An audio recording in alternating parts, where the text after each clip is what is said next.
नमस्कार दोस्तों, जय हिंद, वंदे मातरम। सभी प्यारे मित्रों का वेलकम, अभिनंदन है। टीटी परिवार, शिक्षकों के परिवार जायसवाल कोचिंग सेंटर पर पावर्ड बाई शिक्षा ही प्रकाश है। दोस्तों, मैं आपके साथ जायसवाल सर बात करेंगे इस कंसेप्ट में बाल विकास एवं शिक्षा शास्त्र, child development and pedagogy, CDP की बात करेंगे, क्लास नंबर 11 की बात करेंगे, ऑल टीटी एग्जाम्स की बात कर रहे हैं। फर्स्ट ऑप्शन दोस्तों, पहला प्रश्न दोस्तों स्क्रीन पर है। इस क्लास में 25 महत्वपूर्ण लाजवाब क्वेश्चन करने वाले हैं आपके टेट एग्जाम, आपके टीटी जो आपका सिलेबस है उसके अकॉर्डिंग बात कर रहे हैं। चलिए शुरुआत करते हैं पहले प्रश्न की कि आनुवांशिकता को, और आनुवांशिकता का चैप्टर चल रहा है। आपको वीडियो जैसे आपने प्ले किया होगा, आप लोगों ने देखा भी होगा, तो आनुवांशिकता का चैप्टर है और बाल विकास इसकी अवधारणा, इसके आपके जो पहले चैप्टर है वो कंप्लीट हो चुका है। आपको प्लेलिस्ट मिल जाएगा, तो क्लास आप ज्वाइन कर सकते हैं। पहला प्रश्न है, आनुवांशिकता को एक सामाजिक संरचना माना जाता है। प्राथमिक सामाजिक संरचना, द्वितीयक, गतिक या स्थायिक। देखिए, आनुवांशिकता की अगर बात करें तो आनुवांशिकता को एक दोस्तों स्थायिक जो है सामाजिक संरचना माना जाता है। कौन सा सामाजिक संरचना? स्थायिक सामाजिक संरचना माना जाता है। बात करेंगे अगर दूसरे प्रश्न की। दूसरे प्रश्न में क्या पूछा जा रहा है कि माता पिता से वंशजों में स्थानांतरित होने वाले लक्षणों को क्या कहा जाता है। जो माता पिता से बच्चों में जो स्थानांतरित होते हैं लक्षण, उनको पर्यावरण कहा जाता है, जीन कहा जाता है, आनुवंशिकता कहा जाता है, या हेमोस्टेटिस कहा जाता है। यहाँ पर देखिए, आप लोगों को पता है कि यह आनुवंशिकता का चैप्टर चल रहा है, तो आनुवंशिकता वाले ज़्यादा हमें शब्द पकड़ना है, लेकिन एग्जाम में पूरे सिलेबस से प्रश्न आएगा। तो माता पिता से वंशजों में स्थानांतरित होने वाला जो लक्षण होता है वह आनुवंशिकता होता है। सी ऑप्शन दोस्तों यहाँ पर सही हो जाएगा। बात करेंगे तीसरे प्रश्न की। स्क्रीन पर आ चुका है। सभी प्यारे मित्र एक बार वीडियो को दिल से अवश्य लाइक करें। सभी प्यारे मित्रों का फीडबैक करने के लिए धन्यवाद सभी का।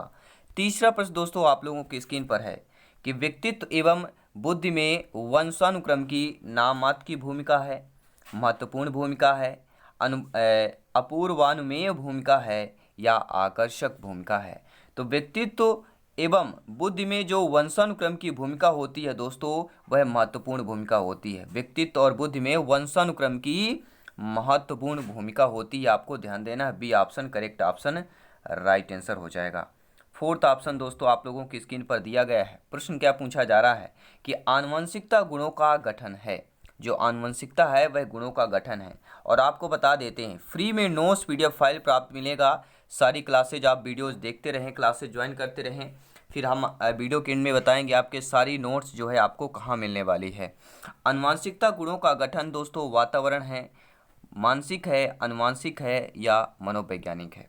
सभी प्यारे मित्र कमेंट करेंगे जिनका सपना है अध्यापक अध्यापिका बनना, टीटी फैमिली में गवर्नमेंट जॉब पाना। सभी का वेलकम, अभिनंदन है। हर एक भाई बहन गृहिणी का जायसवाल सर सभी का स्वागत, अभिनंदन, सभी को नमन करते हैं। आनुवंशिकता गुणों का दोस्तों आनुवंशिक गठन कहला जाएगा। क्या कहलाएगा? आनुवंशिक ही गठन कहला जाएगा। पांचवा प्रश्न स्क्रीन पर दिया गया है। प्रश्न क्या है स्क्रीन पर पूछा जा रहा है, बहुत ही बेहतरीन लाजवाब प्रश्न दिया गया है कि निम्नलिखित में से कौन सा कथन यहाँ पे सही नहीं दिया गया है। नेगेटिव प्रश्न पूछा जा रहा है कि वंशानुक्रम माता पिता से संतान में गुणों का संचरण है, विकास प्राणी और उसके पर्यावरण की आंतरिक क्रिया का परिणाम है, वंशानुक्रम व्यक्ति की जन्मजात विशेषताओं का शोधन है, या माता पिता की शारीरिक और मानसिक विशेषताओं का संतानों में संचित होना वंशानुक्रम है। तो दोस्तों सभी लोग जानते हैं वंशानुक्रम व्यक्ति की जन्मजात विशेषताओं का शोधन है। यह आपका क्या है कथन जो है गलत दिया गया है। बाकी जो ए बी डी कथन है तीनों सही हो जाएंगे। छठा प्रश्न दोस्तों, छठवां प्रश्न आप लोगों की स्क्रीन पर है। 6 नंबर क्वेश्चन आपको पूछा जा रहा है। क्या है प्रश्न कि जन्मजात व्यक्तित्व गुणों का योगफल है। समानता, निरंतरता, वंशानुक्रम या युयुत्सा, इन चारों में से जन्मजात व्यक्तित्व गुणों का योगफल कौन सा कहलाएगा? सभी कमेंट के माध्यम से बताइएगा, ठीक है। तो जो वंशानुक्रम होता है, वंशानुक्रम दोस्तों जन्मजात व्यक्तित्व गुणों का योगफल कहलाता है। आपका यहाँ पर सी ऑप्शन सही हो जाएगा। आप लोग भी कमेंट के माध्यम से बता सकते हैं 25 में से आपका स्कोर क्या है, 15 प्लस है या 20 प्लस है। सभी कमेंट के माध्यम से अपना स्कोर भी बता सकते हैं। सातवां प्रश्न थोड़ा सा बड़ा प्रश्न है, जैसे आपके एग्जाम में पूछे जाते हैं। सातवां प्रश्न देखिए क्या प्रश्न पूछा जा रहा है कि इस पर अत्यधिक वाद विवाद होता है कि क्या लड़के एवं लड़कियों में योग्यताओं का विशिष्ट समूह उनके आनुवंशिक घटकों के कारण होता है।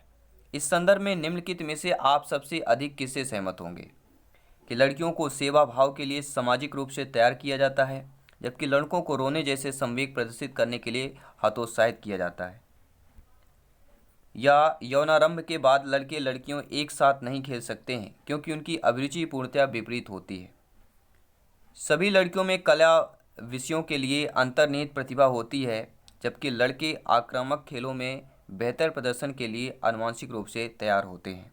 यह हम बात करें ऑप्शन नंबर डी की कि लड़के भेदभाव वाले नहीं हो सकते हैं क्योंकि वे जन्म से इस प्रकार के होते हैं। देखिए, ये सारी चीज़ें लड़के और लड़कियों के संबंध में कथन जो दिया गया है, तो हम जो सहमत होंगे, एक टीचर के माध्यम से सहमत होंगे, वह होगा कि सभी लड़कियों में कला विषयों की अंतर्निहित प्रतिभा होती है, जबकि लड़के आक्रामक खेलों में बेहतर प्रदर्शन के लिए आनुवंशिक रूप से तैयार होते हैं। क्योंकि चैप्टर ये आनुवंशिक का चल रहा है, तो आनुवंशिक को ध्यान में रखते हुए यहाँ पर ऑप्शन को चूज करना है, तो सी ऑप्शन सही हो जाएगा। अब देख लेते हैं दोस्तों आठवां प्रश्न। आठवां प्रश्न क्या दिया गया है, सभी लाइक शेयर करते रहें, सपोर्ट करते रहें। दोस्तों, निम्नलिखित में से कौन सा एक सही क्रम दिया गया है? अंडाणु बनते हैं, फिर शुक्राणु, फिर ब्लास्टोसिस, फिर युग्मनज होता है, या फिर दोस्तों पहले ब्लास्टोसिस, फिर अंडाणु, फिर शुक्राणु, युग्मनज होता है। तो इतना तो सभी जाते हैं, पहला स्टेज अंडाणु होता है और अंतिम जो स्टेज होता है वह कौन सा होता है? ब्लास्टोसिस होता है। तो अंडाणु बनेंगे, इसके बाद शुक्राणु के बाद युग्मनज होता है, इसके बाद ब्लास्टोसिस में सिस्टम होता है। तो डी ऑप्शन जो है ऐसे एक सही क्रम दिया गया है। बात करेंगे नौवें प्रश्न की। नौवां प्रश्न दोस्तों आप लोगों की स्क्रीन पर दिया गया है कि आनुवंशिकता को सामाजिक संरचना माना जाता है। गत्यात्मकता, स्थिर का, प्राथमिक, गौण। देखिए, पहले जो आपका प्रश्न पूछा गया था वो ऑप्शन डिफरेंट थे, ठीक है, लेकिन इसमें जो आपका ऑप्शन दिया गया है कि आनुवंशिकता को स्थायी संरचना माना जाता है, तो यहाँ पर गौण रूप में आ जाएगा। क्या हो जाएगा? आनुवंशिकता को सामाजिक संरचना में क्या माना जाता है? तो गौण रूप में माना जाता है। ये आपको ध्यान देना है, ऑप्शन को ध्यान में देखते हुए। और आनुवंशिकी जो होता है दोस्तों, वह जेनेटिक्स जिसे बोलते हैं, जीव विज्ञान की वह शाखा है जिसके अंतर्गत आनुवंशिकता या हेरिडिटी तथा जीवों की विभिन्नताएं या वेरिएशन का अध्ययन किया जाता है। और आनुवंशिकता के अध्ययन में ग्रेगर जॉन मेंडल की मूलभूत उपलब्धियों को आजकल आनुवंशिकी के अंतर्गत समाहित कर लिया गया है। 10th नंबर प्रश्न दोस्तों है, प्रश्न क्या पूछा जा रहा है कि इनमें से कौन सा बुद्धि का सिद्धांत नहीं है? देखिए, हम बचपन से पढ़ते आ रहे हैं, डीएड बीएड में भी हमने पढ़ा है कि एक तत्व का सिद्धांत, द्वितत्व का, बहुतत्व का या त्रितत्व का, लेकिन प्रत्यागमन का सिद्धांत हमने बुद्धि में नहीं पढ़ा है, आपको ध्यान देना है, ठीक है। तो आपका कौन सा सिद्धांत नहीं है? वह होगा सी ऑप्शन। और अगर बात करें एक कारक सिद्धांत की, ठीक है, एनवर फैक्टर ऑफ थ्योरी की बात कर रहे हैं, का प्रतिपादक फ्रांस के मनोवैज्ञानिक अल्फ्रेड बिने ने किया था तथा अमेरिका के मनोवैज्ञानिक टर्मन तथा जर्मनी के मनोवैज्ञानिक एबिंगहास ने इसका समर्थन किया था। देखिए, काफ़ी बारे प्रश्न पूछा जाता है कि ये मनोवैज्ञानिक कहाँ के निवासी थे, इसलिए पूरा डिटेल के साथ लाते हैं। अल्फ्रेड बिने फ्रांस के हो गए, टर्मन आपके अमेरिका के हो गए और जर्मनी के आपके एबिंगहास हो गए, ये आपको ध्यान देना है। अब बात करेंगे द्वितत्व सिद्धांत की। तो दोस्तों इसके प्रवर्तक जो है ब्रिटेन के प्रसिद्ध मनोवैज्ञानिक स्पीयरमैन है। स्पीयरमैन कहाँ के निवासी हैं? तो ब्रिटेन के निवासी हैं, ध्यान देना है। और स्पीयरमैन ने अपने प्रयोगात्मक अध्ययनों तथा अनुभवों के आधार पर बुद्धि के इस द्वितत्व सिद्धांत का प्रतिपादन किया है। और स्पीयरमैन ने 1904 में अपने पूर्व बुद्धि के द्विकारक सिद्धांत के संशोधन करते हुए एक कारक और जोड़कर आपका द्वितत्व बनाया था। किसने? हम बात करें स्पीयरमैन की बात करेंगे। और बात करेंगे बुद्धि के त्रितत्व के सिद्धांत की या त्रिकारक सिद्धांत की, three factors theory of intelligence की बात कर रहे हैं। इसका प्रतिपादन बुद्धि के जिस तीसरे कारक को उन्होंने अपने सिद्धांत में जोड़ा उन्हें समूह कारक कहते हैं, ग्रुप फैक्टर की बात करेंगे। या आप लोग जी फैक्टर, एस फैक्टर आता होगा, काफ़ी बार एग्जाम में पूछा जाता है जी फैक्टर क्या है, ठीक है, तो वही आपका ये जी फैक्टर है या ग्रुप फैक्टर जिसे बोलते हैं या समूह कारक बोलते हैं। यह बुद्धि का त्रितत्व सिद्धांत है, या त्रिकारक। और इसके प्रवर्तक सभी लोग जानते कौन हैं? सभी कमेंट के माध्यम से बताइएगा इसके प्रतिपादक कौन है, सभी कमेंट के माध्यम से बेहतरीन तरीके से बताइएगा, ठीक है। तो आप लोग जानते हैं द्वितत्व त्रितत्व एक ही हैं, स्पीयरमैन भी हैं। और इनके तीन तत्व कौन है? एक विशिष्ट कारक होता है, एक समूह कारक होता है और एक समान कारक होता है। एस फैक्टर, जी फैक्टर होता है, ठीक है, ये सारा। और एक स्पेशल, एस फैक्टर, स्पेशल, समान यानी कि जनरल की बात करेंगे, जी फैक्टर भी हो जाता है, ठीक है। तो आई थिंक आप लोग समझ गए होंगे, ये तीनों आपके कारक हैं, समान, विशिष्ट और समूह कारक। बात करेंगे दोस्तों 11वें नंबर प्रश्न की। 11वां प्रश्न दोस्तों आप लोगों की स्क्रीन पर दिया गया है कि मानव विकास का अध्ययन करने के लिए आनुवांशिक विधि का उपयोग किया जा सकता है, क्षैतिज में, लंब के रूप में, या क्षैतिज और लंब रूप दोनों में, या इनमें से कोई नहीं। देखिए दोस्तों, मानव विकास का अध्ययन जो है आनुवांशिक विधि के ध्यान में रखते हुए क्षैतिज और लंब रूप दोनों में किया जा सकता है, ये आपको ध्यान देना है। यहाँ पर सी ऑप्शन दोस्तों सही हो जाएगा। 12 नंबर प्रश्न क्या दिया गया, स्क्रीन पर दिया गया है। क्या प्रश्न पूछा जा रहा है आप लोगों की स्क्रीन पर दिया गया है कि किस प्रकार का सिद्धांत यह प्रस्तुत करता है कि विकास उन चीज़ों पर निर्भर करता है जो जीन के माध्यम से वंशागत हैं। एक नियमितवाद सिद्धांत, एक सामाजिकवाद सिद्धांत, एक प्राकृतिकवाद सिद्धांत, एक पालन पोषण सिद्धांत। देखिए चार महत्वपूर्ण सिद्धांत दिए गए हैं। तो ऐसा सिद्धांत जो प्रस्तुत करे कि विकास उन चीज़ों पर निर्भर करता है जो जीन के माध्यम से होता है, उन चीज़ों पर निर्भर करता है, तो क्या हो जाएगा, ये एक प्राकृतिक सिद्धांत कहला जाएगा। सी ऑप्शन सही हो जाएगा। कोई भी डाउट हो कमेंट के माध्यम से, फीडबैक के माध्यम से ज़रूर बताएं। कमेंट करते रहें, फीडबैक करते रहें, तैयारी जारी रखें, क्योंकि सिलेक्शन यहाँ पर दोस्तों शरोपरी है। बात करेंगे 13वें प्रश्न की कि कभी कभी बच्चे जो होते हैं माता पिता दोनों से अलग होते हैं, ऐसा किस नियम के कारण होता है? पृथक्करण, विविधता, प्रभुत्व या प्रतिगमन की बात कर रहे हैं। तो सभी लोग जानते हैं हम ऑप्शन नंबर किसकी बात कर रहे हैं, विविधता की बात करेंगे। क्या होती है, विविधता होती, कुछ न कुछ विविधताएं होती हैं, उसके कारण यह होता है। आपका बी ऑप्शन, या विविधता के नियम के कारण होता है, बी ऑप्शन सही हो जाएगा। 14 नंबर प्रश्न क्या दिया गया है कि क्या बुद्धिमान माता पिता या अभिभावक के बच्चे या संतानें सदैव पढ़ाई में तेज होते हैं? देखिए जो आपके पेडागॉजी शिक्षा शास्त्र में जो ये शब्द दे दिया गया है सदैव पढ़ाई में, तो सदैव पढ़ाई में तेज नहीं होंगे, ये आपको ध्यान देना है। अगला प्रश्न दिया गया 15वां प्रश्न दिया गया आप लोगों की स्क्रीन पर दिया गया है, क्योंकि इसीलिए बोलते हैं प्रैक्टिस करते रहें, तैयारी जारी रखें। एक बार का पढ़ा हुआ आपके लिए सदैव नहीं होता। ज्ञान वह चीज़ है जितना ज़्यादा पढ़ते जाएंगे उतना ज़्यादा बढ़ती जाएगी, और माँ सरस्वती की प्रार्थना और कृपा आप पर बरसती जाएगी। 15वां प्रश्न है, निम्नलिखित में से कौन सा मुख्य रूप से आनुवंशिकता संबंधी कारक है? समकक्ष व्यक्तियों के समूह के प्रति अभिवृत्ति, चिंतन पैटर्न, आंखों का रंग, या सामाजिक गतिविधियों में भागीदारिता। तो इनमें से मुख्य रूप से जो आनुवंशिकता संबंधी कारक है वह है आंखों का रंग, आपको ध्यान देना है। 16 नंबर प्रश्न है, 16वां प्रश्न दोस्तों आप लोगों की स्क्रीन पर दिया गया है कि वंशानुक्रम के संदर्भ में गलत कथन कौन सा होगा? देखिए वंशानुक्रम को ध्यान के पूर्वक में देखना है। वंशानुक्रम बालक का लिंग निर्धारित करता है, यह शारीरिक गठन के महत्वपूर्ण योगदान देता है, यह जुड़वा बालकों के जन्म में योगदान देता है। देखिए अगर हम वंशानुक्रम के संदर्भ में बात करें तो जो गलत कथन है कि इनमें रुचि, अभिवृत्ति, पसंद, नापसंद, मस्तिष्क की संवेदनात्मकताएं या भावनाएं समावेशी होती हैं, तो ये चीज़ें जो है आपका सही नहीं दिए गए वंशानुक्रम के संदर्भ में। बाकी ये तीनों चीज़ें आपकी सही हो जाएगी। 17वां प्रश्न दिया गया दोस्तों क्या है कि संज्ञानात्मक विकास में वंशक्रम निर्धारित करता है। जो संज्ञानात्मक विकास है उसमें वंशक्रम निर्धारित करेगा मस्तिष्क जैसी शारीरिक संरचना के मूलभूत स्वभाव को, शारीरिक संरचना के विकास को, सहज प्रतिवर्ती क्रियाओं के अस्तित्व को, या उपरोक्त सभी की बात करेंगे। सभी कमेंट करेंगे जिनका सपना है गवर्नमेंट टीचर बनना, अध्यापक अध्यापिका बनना। जयसवाल सर सभी का स्वागत अभिनंदन करते हैं। तो संज्ञानात्मक विकास में दोस्तों वंशानुक्रम निर्धारित करता है। तो वंशानुक्रम क्या निर्धारित करता है? सहज प्रतिवर्ती क्रियाओं के अस्तित्व को निर्धारित करता है। 18वां प्रश्न स्क्रीन पर आ चुका है। प्रश्न क्या दिया गया है कि लिंग का निर्धारण होता है। लिंग का निर्धारण सभी लोग जानते हैं किसके द्वारा होता है। ऑप्शन नंबर बी की बात करेंगे। किसकी बात कर रहे हैं? सभी लोग ध्यानपूर्वक समझ गए होंगे।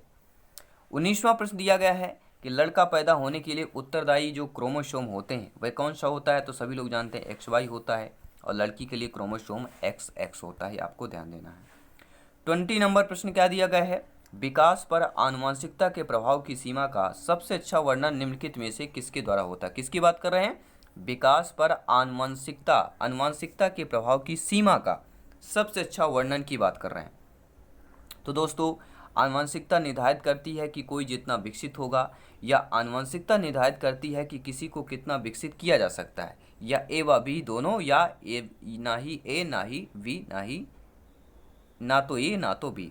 देखिए मैं चीज बता देता हूँ, विकास आनुवंशिकता के प्रभाव की सीमा का सबसे अच्छा वर्णन। तो दोस्तों यहाँ पे आप लोगों का सही ऑप्शन क्या हो जाएगा, हम बात करें ऑप्शन नंबर बी की, आनुवंशिकता निर्धारित करती है कि किसी को कितना विकसित किया जा सके। बी ऑप्शन सही हो जाएगा। 20 नंबर फर्स्ट यहाँ पे प्रश्न है, बात करेंगे 25 प्रश्न करने वाले हैं। और दोस्तों मैं बात किया था कि सभी को फ्री में नोट्स PDF फाइल मिलेगा, ये मेरे माध्यम से नहीं, जायसवाल सर के माध्यम से जो भी ये PDF फाइल क्रिएट होती है, आपको टेलीग्राम पर अगर ऐप है टेलीग्राम को डाउनलोड कर लीजिएगा, वहाँ पे सर्च कीजिए जायसवाल कोचिंग सेंटर, वो चैनल मिल जाएगा। तो वहाँ पे सारे अभी तक जितने भी क्लासेज है सभी की PDF फाइल आपको फ्री में मिलेगी, क्योंकि ये राष्ट्र हित में TT परिवार है, आपका परिवार है, अपना परिवार है। बस लाइक शेयर सपोर्ट करते रहें, आपका सपोर्ट यहाँ पर सर्वोपरि है, शर्मान है। बात करेंगे 21वें प्रश्न की, यदि गुणसूत्रों का मिलान हो तो लड़के का जन्म होगा। देखिए दो चीज़ें होती हैं, फीमेल में XX गुणसूत्र होते हैं और मेल में XY गुणसूत्र होते हैं। देखिए अगर ये X फीमेल का और मेल का X गुणसूत्रों का मिलान होता है तो जन्म किसका होता है, X का ही होता है, यानी फीमेल का होता है। अगर दोस्तों गुणसूत्र में फीमेल का X और मेल का Y गुणसूत्र का मिलन होता है तो फिर Y अर्थात लड़का पैदा होता है, ठीक है, तो या लड़के का जन्म होता है। तो यदि गुणसूत्रों का मिलान लड़के का जन्म होगा, तो लड़के का जन्म होना अर्थात सभी लोग समझ गए होंगे हम किसकी बात कर रहे हैं, ऑप्शन नंबर बी की बात कर रहे हैं, XY गुणसूत्रों की बात कर रहे हैं, ठीक है, बी ऑप्शन सही हो जाएगा। और ऐसे प्रश्न पूछे जाते हैं, एक या दो प्रश्न, एक तो प्रश्न कन्फर्म है, आना ही आना है इस टाइप का प्रश्न, भले ही नॉर्मल प्रश्न आए, हार्ड प्रश्न आए, लेकिन आएगा जरूर आएगा। अब देखते हैं अगला प्रश्न, मुख्यतः अनुवांशिकी द्वारा निर्धारित विकास प्रक्रिया है, अधिगम, परिपक्वता, समाजीकरण या इनमें से कोई नहीं। तो मुख्यतः रूप से देखें, अगर मुख्य रूप से अनुवांशिकी द्वारा निर्धारित विकास की प्रक्रिया देखें तो वह क्या दोस्तों परिपक्वता कहला जाएगी। अगला प्रश्न क्या दिया गया, स्क्रीन पर दिया गया है कि वह अवस्था जो कि माता पिता के 21वें गुणसूत्र जोड़ों के अलग न होने के कारण होती है वह डाउन सिंड्रोम है, क्लीनफेल्टर सिंड्रोम है, टर्नर सिंड्रोम है या विल्सन सिंड्रोम है। तो ऐसी अवस्था जो माता पिता के 21वें गुणसूत्र जोड़े को अलग न होने के कारण होती है वह कहलाती है डाउन सिंड्रोम। अगर हम इसको हिंदी में समझें कि यह डाउन सिंड्रोम है क्या चीज़, तो ये भी हम आपको बता देने वाले हैं। डाउन सिंड्रोम एक ऐसी स्थिति है जिसमें बच्चा मानसिक और शारीरिक विकारों से जूझता है, और डाउन सिंड्रोम में बच्चा अपने 21वें गुणसूत्र के एक्स्ट्रा कॉपी के साथ पैदा होता है, इसलिए इसे क्या होता है, ट्राइसोमी 2 भी कहा जाता है, और ये एक जेनेटिक डिसऑर्डर या अनुवांशिकी विकार भी होता है। अगला प्रश्न दिया गया दोस्तों, क्या दिया गया है कि समान संयुक्त कोशिका में गुणसूत्र के जोड़े कितने होते हैं। देखिए अगर जोड़े पूछे जाए तो 23 करना है, अगर संख्या पूछे जाए तो 46 करना है। ध्यान दीजिएगा, ऑप्शन नंबर बी की बात करेंगे। 25वां प्रश्न इस क्लास का, इस सेशन का, बात करेंगे समान पुरुष में XY गुणसूत्र होते हैं जबकि समान महिला में XX गुणसूत्र होते हैं, अर्थात हमारा पहला ऑप्शन सही हो जाएगा। दोस्तों ये क्लास, ये सेशन आपको कैसा लगा, ये 25 महत्वपूर्ण, ठीक है, काफ़ी दिनों का यहाँ पे हमने 10 क्लास कंप्लीट कर लिया था, इसके बाद ये 11 क्लास कर रहे हैं। अब से डेली क्लासेज होंगी आपकी, हर सब्जेक्ट की तैयारी कीजिए, हर सब्जेक्ट की प्रिपरेशन को मिलेगा, बेहतर तैयारी कीजिए, प्रिपरेशन को बेहतर करें, सिलेक्शन पाएँ और सपने अपने ड्रीम्स को पूरा करें। दोस्तों सभी मित्रों को जय हिंद, वंदे मातरम, धन्यवाद सभी का।